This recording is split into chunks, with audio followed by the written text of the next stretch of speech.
Hello ACCFR students. Are you sure that you can get maximum marks in section C interpretation question? If no, then this is a video for you. जहां पे मैं आपको detail में बताऊंगा कि section C के अंदर जो इंटरप्रिटेशन क्वेश्चन होता है आप कैसे उस क्वेश्चन में मैक्सिमम मार्क्स स्कोर कर सकते हैं। Trust me, and this is not just another normal video जहां पे आपको कोई 5-10 मिनट की एक स्ट्रैटेजी बताई जाएगी how to solve section C question. बिल्कुल ऐसा नहीं है। थोड़ी सी लेंदी वीडियो है, लेकिन trust me after this video आपको बहुत ज्यादा डिटेल में समझ में आएगा कि कैसे सेक्शन सी के जो क्वेश्चंस होते हैं इंटरप्रिटेशन के उसको आपको अप्रोच करना चाहिए, कैसे उसको प्रेजेंट करना चाहिए, कैसे अपना कंक्लूजन लिखना चाहिए एंड आपकी फाइनल एग्जाम अप्रोच क्या होनी चाहिए। ये सब कुछ इस वीडियो के अंदर मैं आपको बताने जा रहा हूं। तो बड़े ध्यान से सुनिएगा। अपने नोट पैड, डायरी, पेन जो भी आप यूज करते हैं नोट्स के लिए वो यूज करिए। चलिए, so how to solve interpretation question, and ध्यान रखिए यहाँ पे 20 मार्क्स का क्वेश्चन आता है इंटरप्रिटेशन का, जिसमें आपको एक सिंगल एंटिटी की जो पीएनएल या बैलेंस शीट है वो इंटरप्रेट करनी होती है या फिर कंसोलिडेटेड स्टेटमेंट्स को इंटरप्रेट करना होता है। अब यहाँ पे सबसे पहला जो आपका स्टेप रहेगा, बहुत ध्यान से सुनिएगा। Okay, understand the requirement. Question के अंदर, इंटरप्रिटेशन क्वेश्चन के अंदर जो रिक्वायरमेंट है सबसे पहले आप उसको आपको वो समझना है। जैसे what exactly must be analyse, आपको क्या एनालाइज करना है, क्या करना है इस क्वेश्चन के अंदर, किस बेसिस पे मैं कंपैरिजन करूंगा, विच एरियाज, कौन से एरिया मुझे कवर करने हैं, क्या कोई ऐसा स्पेशल इवेंट हुआ है ड्यूरिंग द टाइम पीरियड जिसपे मुझे फोकस करना चाहिए, और मेरा ओवरऑल कंक्लूजन जो है क्या उसकी रिक्वायरमेंट है इस क्वेश्चन में।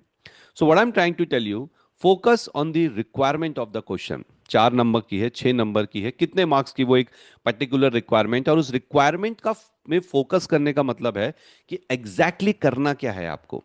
ठीक है, आप क्या एनालाइज करने वाले हैं, आप क्या कंपैरिजन करने वाले हैं, आपको रिकमेंडेशन देनी है, आपको कंक्लूड करना है, नहीं करना है, ये सब चीजें क्लियर होनी चाहिए। तो इसके लिए to make it easy to understand, जैसे मैंने कहा it's not another normal video, यहां पे मैंने कुछ एग्जाम्पल्स इंक्लूड किए हैं। ये देखिए, ये एक रिक्वायरमेंट है, analyse the financial performance and financial position of alpha company for 20x6 compared with 20x5।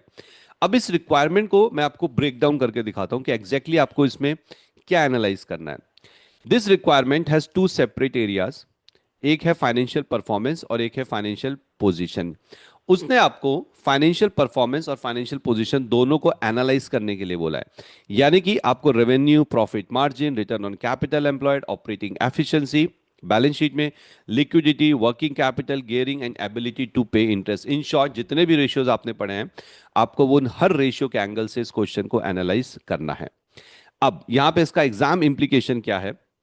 If a student discusses only the profitability, the financial position part of requirement remain unanswered. They are asking you to analyze both the performance and position. और अगर आपसे profitability ratio लिख के आ गए, जो maximum students करते हैं, तो डेफिनेटली आप अपने मार्क्स यहां पर मिस करेंगे। ठीक है, आई होप कि ये वाले एग्जाम्पल के अंदर ये वाला जो पार्ट है आपको अच्छे से समझ में। हाँ, इसमें एक चीज और मैं आपको बता देता हूं, ये कंपेयर्ड विथ x5, तो आपको कंपैरिजन भी करना है। तो 20x6 के जब आप रेशियोज निकालेंगे आपको इसको प्रीवियस ईयर की जो रेशियोज है उससे कंपैरिजन करना है। एक और एग्जांपल है, जी हाँ, ये देखिए, evaluate the financial performance of alpha company compared with beta company. आपको यहां पे दो ऑर्गेनाइजेशंस की परफॉर्मेंस को कंपेयर करना है। ओके, उसको इवैल्यूएट करना है। तो क्या करेंगे आप, कंपेयर अल्फा कंपनी के ratios with beta company ratios. Identify करिए कि अल्फा ने कहाँ अच्छा परफॉर्म किया है और कहाँ पे खराब परफॉर्म किया है। Use information given about both businesses and consider whether the comparison is reliable और नॉट। तो ऐसा नहीं है कि इवैल्यूएट करिए फाइनेंशियल परफॉर्मेंस, दोनों के 2-4 रेशियो आपने निकाल दिए और काम खत्म हो गया। It has to be a structured way of answering it. ठीक है, तो पहले तो ऑब्वियसली आप रेशियोज को कंपेयर करेंगे, कहां पे अच्छा परफॉर्मेंस है, कहां बेकार परफॉर्मेंस है, आपको वो चीज हाईलाइट करनी है, और जो दोनों बिजनेस की इंफॉर्मेशन दे रखी है क्वेश्चन में उसको यूज करना है। तो एग्जाम्पल देखिए, फॉर एग्जाम्पल अल्फा कंपनी में operate premium stores while beta company is a discounted retailer. Alpha may therefore have a higher gross profit margin but lower asset turnover. The difference may arise from their different business models rather than poor performance. तो आप देख सकते हो जब आप comparison करोगे तो आपको उनके बिजनेस स्ट्रक्चर को भी ध्यान में रख के चीजों को कंपेयर करना है। ठीक है। तो यहाँ पे एक और एग्जाम्पल है, तो डोंट वरी, ये जो पीडीएफ आप स्क्रीन पे देख रहे हैं ये आपको बाद में मिल जाएगी। कैसे मिलेगी वो मैं आपको बताऊंगा, लेकिन first the most important thing, आपको अच्छे से एक एक पॉइंट को यहाँ पे समझना है। तो पहले केस में तो हमने देखा कि हमें रिक्वायरमेंट को बहुत अच्छे से समझना है कि क्वेश्चन की रिक्वायरमेंट क्या है। उसके बाद हमें ऑब्वियसली रेशियोज को कैलकुलेट करना होता है, ठीक है। तो रेशियो इन 4 एरिया के अंदर कैलकुलेट होते हैं: profitability, efficiency, liquidity and gearing. तो सिंपली आपको पता है, इसमें मैं बहुत ज़्यादा टाइम नहीं लगाऊंगा। आपको सिंपली कुछ इन्फॉर्मेशन दी होगी क्वेश्चन में, उसको यूज करके आपको रेशियोज को कैलकुलेट करना है। पर ध्यान रखिएगा, जैसे आप ये रेशियोज निकाल रहे हैं, रिसीवेबल डेज, इन्वेंट्री डेज, तो डेज इस तरह से लिखना मत भूलिएगा, do mention it, okay. Interest coverage ratio times में निकलता है, ठीक है। तीसरा जो पॉइंट है जो आपको ध्यान रखना है, very very very important, use the movement reason impact method. इसको बोलते हैं MRI मेथड। MRI मेथड क्या है? जब भी आपको इंटरप्रिटेशन करते हैं, ध्यान रखिए, इंटरप्रिटेशन क्वेश्चन के अंदर सिर्फ रेशियो कैलकुलेट नहीं करना होता है, वो तो एक छोटा सा पार्ट होता है। मेन पार्ट होता है उसका इंटरप्रिटेशन। तो जब आप उसको इंटरप्रेट करेंगे, ठीक है, आपके इंटरप्रिटेशन जो है वो 3 एलिमेंट से बनता है। सबसे पहले मूवमेंट क्या हो रहा है, आपको वो देखना है, यानी कि what happened to the ratio, increase हुआ, डिक्रीज हुआ। Reason, why did it happen, क्यों इंक्रीज हुआ, क्यों डिक्रीज हुआ। इम्पैक्ट, बिजनेस का इस पे क्या इंपैक्ट आ रहा है। सो ये बिल्कुल आप मेमोराइज कर लीजिए। Whenever you are interpreting any single ratio, in 3 MRI, movement, reason, impact, इसके अंदर आपको अपने आंसर को लिखना है।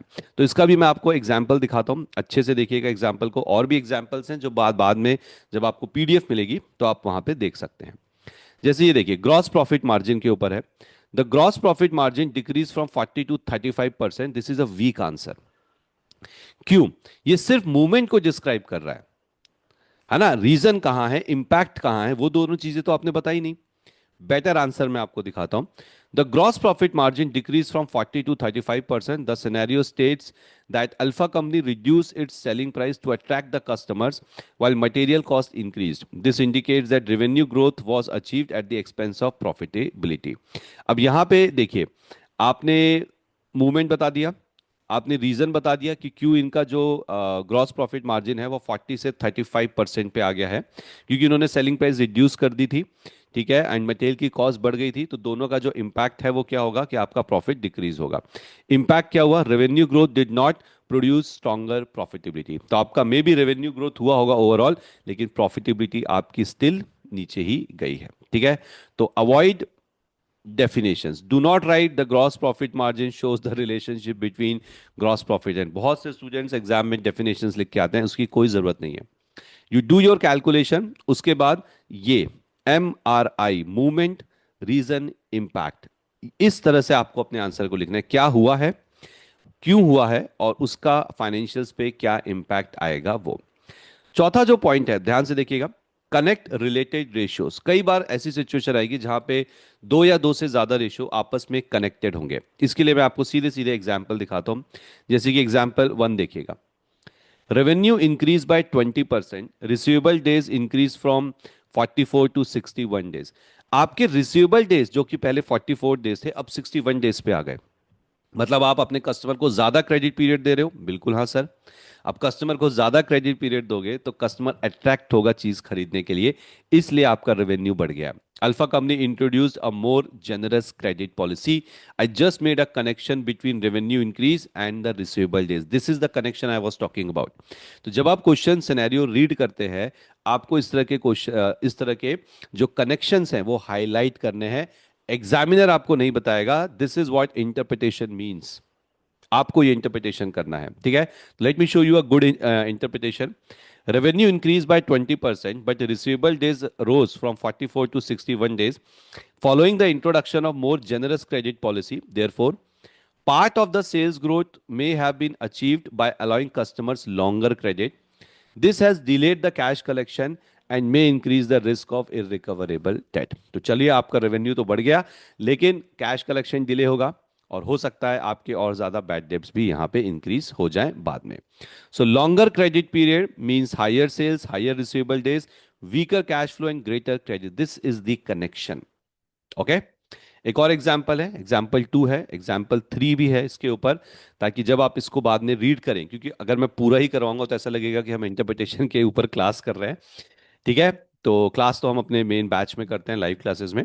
तो यहाँ पे एवरीथिंग इज देयर, आपसे बस मुझे ये एक्सपेक्टेशन है कि अच्छे से एक बार से रीड करिएगा। ओके, चलिए अगला पॉइंट हम कवर करते हैं, यूज दी सिनेरियो इंफॉर्मेशन। ठीक है, बहुत डिटेल पीडीएफ है आपके लिए, सबके लिए है ये, तो अच्छे से देखिए, यूज करिए एंड मेक श्योर कि आप अपने इंटरप्रिटेशन क्वेश्चन में अच्छा स्कोर करें। Use this scenario information. Scenario जब आप उसे पढ़ेंगे, सिर्फ पढ़ना नहीं है, उसको यूज करना है इंफॉर्मेशन को। आपको देखना है सिनेरियो के अंदर क्या कुछ एक्विजिशन या डिस्पोजल के बारे में दे रखा है, क्या कोई नया प्रोडक्ट या ब्रांच आई है या हमने बेच दिया है कोई पुराना प्रोडक्ट, क्या कोई लोन है, शेयर इश्यूज हैं, क्या क्रेडिट पॉलिसी चेंज हुई है, कोई वन ऑफ इनकम या एक्सपेंस आइटम है, क्या सेलिंग प्राइस चेंज हो रही है, कस्टमर या सप्लायर के साथ कोई प्रॉब्लम चल रही है, या बिजनेस स्ट्रैटेजी चेंज हुई है। Write down this 8 point students. जब भी आप सिनेरियो पढ़ेंगे हाईलाइट करो क्या ऐसा कुछ हो रहा है। अगर ऐसा कुछ दिख रहा है ना क्वेश्चन में, trust me, when you right the interpretation question आपको उसके बारे में लिखना पड़ेगा, तभी आपको वहां पे स्कोर मिलेगा। जैसे कि ये एग्जाम्पल देखिए, सपोज इन्वेंट्री के डेज जो है वो इंक्रीज हो गए 61 से 84 डेज, एंड द सिनेरियो में एक पॉइंट लिखा हुआ है that the newly launch product has not sold as expected. तो आपने रेशियो निकाला तो आपने देखा इन्वेंट्री जो डेज है वो अब 84 डेज आ गया है, पहले वो 61 था। इसका मीनिंग क्या हुआ कि we are holding the inventory, we are holding the inventory now for average 84 days. और सिनेरियो में एक पॉइंट लिखा हुआ है कि जो कंपनी का न्यूली लॉन्च प्रोडक्ट है वो एज एक्सपेक्टेड नहीं बिका है। See there is a direct connection, इसीलिए तो आपके इन्वेंट्री डेज इंक्रीज हो गए इस न्यूली लॉन्च प्रोडक्ट की वजह से। So inventory days increase from 61 to 84 days. This may be explained by the unsold units of unsuccessful new product. Cash is therefore tied up in inventory. आपका पैसा आपकी inventory में फंसा हुआ है, और रिस्क है कि इन्वेंट्री में need to be written down to its NRV, जिसमें आपको लॉस बुक करना पड़ेगा। See this is the connection. Plain answer लिख के आओगे, एक लाइन में लिख के आओगे, नंबर भी वैसे ही मिलेंगे। If you want to score more than 16-17 marks in interpretation question, follow this, trust me. Okay, इसको बनाने में मेहनत लगी है, तो ऑब्वियसली अगर मैं आपको सिर्फ 20 मार्क्स के क्वेश्चन के लिए इतना लंबा वीडियो लेके आया हूं, I could have done this in 5 minutes. ठीक है, तो कुछ तो यहाँ पे पर्पस होगा। उसके बाद नेक्स्ट पॉइंट जो आपको ध्यान रखना है, एनालाइज द लिक्विडिटी प्रॉपर। ना लिक्विडिटी रेशियोज आर, मैं तो बोलूंगा बहुत इजी होता है उनको कैलकुलेट करना, बट इंटरप्रिटेशन में स्टूडेंट्स हमेशा गड़बड़ करते हैं। अब ध्यान से देखिए, जैसे इस एग्जांपल को देखिए, करंट रेशियो एंड, अच्छा उससे पहले, डू नॉट जज liquidity using only the current ratio, consider current ratio, quick ratio, inventory days, receivable days, payable days, cash balance, relevant scenario information. जब भी स्टूडेंट से बोला जाए कि लिक्विडिटी पे फोकस करो, तो उनका पहला आंसर होता है करंट रेशियो। नो, जब लिक्विडिटी की बात हो रही है तो आपको अपने करंट असेट्स, करंट लायबिलिटीज दोनों पे फोकस करना है, यानी कि current ratio, quick ratio, inventory days, receivable days, payable days, इन सारी इंफॉर्मेशन को आपको माइंड में रखना है जब आप इंटरप्रेट करेंगे। ठीक है, जैसे यहां पे एग्जांपल देखिए, कंपनी का जो करंट रेशियो है वो 1.8:1 था, अब 1.2:1 रह गया। तो एक बात तो समझ में आ गई कि करंट रेशियो गिर गया। और जो इन्वेंट्री डेज हैं वो इंक्रीज हो गए। Now I will show you the connection between these two. Although the current ratio remains above 1:1, it declined from 1.8 to 1.2:1. Liquidity may be weaker now than the ratio initially suggests because inventory days increased to 84 days. तो एक तो आपका current ratio clearly दिखा रहा है कि आपके जो करंट एसेट्स हैं as compare to current liability वो कम हो गए हैं, है ना। और साथ ही साथ आपके इन्वेंट्री डेज इंक्रीज हो रहे हैं, यानी कि कैश अब और देरी से आएगा, है ना, और बैड डेब्ट्स के भी चांसेस बढ़ेंगे, तो आपकी लिक्विडिटी पोजीशन और ज्यादा बेकार हो रही है। ठीक है, a significant proportion of current assets में therefore be tied up in slow moving inventory that can not be converted into cash, है ना। और यहाँ पे जब आपने देखा करंट रेशियो में इन्वेंट्री होती है, अब वो इन्वेंट्री जो आप बहुत ज्यादा होल्ड कर रहे हो, तो इन दोनों एक रेशियो से, ध्यान रखिए, सिर्फ एक रेशियो से इंटरप्रेट करोगे तो इंटरप्रिटेशन अधूरा होगा। जब दोनों को मिक्स करके इंटरप्रिटेशन दोगे तो इंटरप्रिटेशन और ज्यादा आपका बेहतर हो जाता है। ठीक है, चलिए और भी एग्जाम्पल है, एग्जाम्पल 2, एग्जाम्पल 3, तो ये आप डेफिनेटली आराम से पढ़ सकते हैं। सातवां पॉइंट है हमारा यहाँ पे, अवॉइड अनसपोर्टेड अजम्पशन। बिना सपोर्ट के अजम्पशंस मत लिखिए। इंटरप्रिटेशन क्वेश्चन में।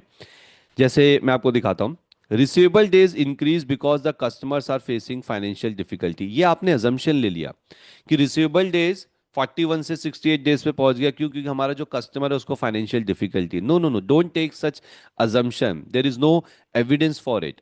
Better statement, I'll show you. The increase in receivable days may indicate weaker credit control or slower payment by customer. Customer धीरे पेमेंट कर रहा है, हमारा जो क्रेडिट कंट्रोल है वो बहुत स्लो है, वीक है, जिसकी वजह से कलेक्शन में टाइम लग रहा है। Now best when supported by this scenario, receivable days increase after alpha extended its credit period from 30 to 60 days. Now ये सिनेरियो में ऑब्वियसली लिखा होगा कि कंपनी ने अपने क्रेडिट पीरियड इंक्रीज किया है। Now this is a direct evidence. इसकी वजह से ओके, चांसेस आर मोर कि मेरा जो रिसीवेबल डेज है, ओके सॉरी, यस, वो बहुत ज्यादा इंक्रीज हुआ है। सो मेक श्योर सिनेरियो में एविडेंस ढूंढो, नहीं मिलता है तो अपने एक कुछ मतलब अननेसेसरी अजम्पशंस मत लो जिसका कोई लॉजिक ही नहीं है। अजम्पशन ले भी रहे हो तो थोड़ा जज्ड होना चाहिए, बेस्ड ऑन सिनेरियो होना चाहिए। ओके ना, तो नेक्स्ट पॉइंट है हमारा, discuss the limitations of the comparison. Very good point, ध्यान सुनिए। Ratios do not always provide a perfectly reliable comparison. Potential limit, देखो जब भी आप, आपको क्या लगता है there is only, I mean अगर मैंने दो रेशियो को लेके कंपेयर कर दिया, दो कंपनीज को या उनके ही सेम टाइम प्रीवियस ईयर को करंट ईयर से, so that's the best way, इसमें कोई प्रॉब्लम नहीं हो सकती, बिल्कुल हो सकती है।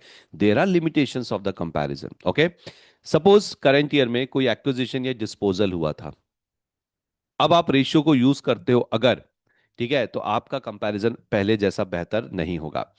दो कंपनियां अलग अकाउंटिंग पॉलिसी फॉलो कर रही हैं, डिफरेंट ईयर एंड डेट्स हैं, डिफरेंट बिजनेस एक्टिविटीज है, वन ऑफ ट्रांजैक्शन है, इन्फ्लेशन हो रहा है, सीजनल ऑपरेशन है किसी बिजनेस का, use of year and balances instead of average. Now look at these points in your scenario student. अगर इस तरह का कोई पॉइंट आपके ओके सिनेरियो में दिया हुआ है तो बिल्कुल प्लेन कंपैरिजन मत करके आओ, ये चीजें आपके कंपैरिजन को वीक करती हैं। तो जब आप रेशियोज को कंपेयर करेंगे एंड इफ दीज थिंग्स और any of these things are in the scenario, तो उस पॉइंट को इंक्लूड करो कि इसकी वजह से हमारा जो कंपैरिजन है वो वीक है। Let me show you one example. दो एग्जांपल देखेंगे इसके हम, ठीक है। Acquisition, alpha company acquired beta company halfway through the year. The consolidated statement of profit or loss includes only 6 months of beta company results. ठीक है, whereas the year-end statement of financial position includes all the beta company assets and liabilities. Ratios combining these figures may therefore be distorted. एक company के 6 महीने के result है, एक company के साल भर के, अब आप उसको कैसे कंपेयर कर सकते हो? आप कंपेयर करके रेशियो निकाल भी दोगे तो वो that's not going to show a true and fair view, है ना। ये देखिए, डिफरेंट अकाउंटिंग पॉलिसी है दो कंपनी की। A comparison with competitor may be less reliable if the two companies use different depreciation methods. So look at this scenario.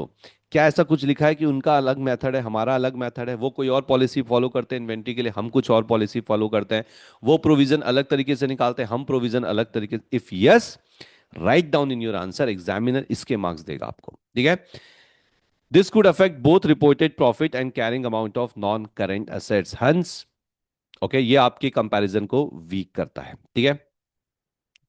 चलिए, next, right a balance conclusion. I hope आप सबको पता होगा okay कि जब भी आप इंटरप्रिटेशन के क्वेश्चंस को लिखते हैं, लास्ट में आपको कंक्लूड करना होता है, कंक्लूड करना होता है, कभी कभी रिकमेंडेशंस देनी होती हैं, है ना। The conclusion should summarise the company's overall performance and position, do not introduce completely new point. Conclusion में कभी भी कोई नया पॉइंट मत इंट्रोड्यूस करना। कंक्लूजन से पहले जो भी आपने समझाया है रेशियोज के थ्रू, कंपैरिजंस के थ्रू, व्हाटएवर इट इज, बस उसी को समराइज करना होता है, कंक्लूड करना होता है। ओवरऑल परफॉर्मेंस और पोजीशन हमें कंपनी की वहां पे बतानी होती है। जैसे वीक कंक्लूजन देखिए, overall alpha company performed badly, हम ऐसे लिखते हैं, एक लाइन और ऐड कर देंगे, better conclusion. Overall alpha company achieved strong revenue growth during the year, 20% से बढ़ा था, बट दिस